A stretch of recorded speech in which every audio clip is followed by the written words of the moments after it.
ఆయన వెళ్లకుండా ఉంటారు. కార్తీక శుద్ధ విధి నాడు యమునాదేవి ఇంటికి వెళ్ళి సపరివారంగా వెళ్ళి భోజనం చేస్తారు.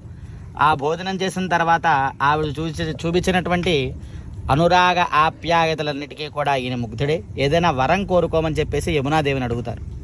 అప్పుడు ఆ యమునాదేవి, ఎవరైతే నువ్వు వచ్చిన ఈ యొక్క కార్తీక విధి నాడు తన సోదరి ఇంటికి వెళ్ళి భోజనం చేస్తారో అతనికి నరకలోక ప్రాప్తి కానీ అపమృత్యు దోషాలు కానీ లేకుండా ఉండమని చెప్పేసి యమునాదేవి అడుగుతుంది.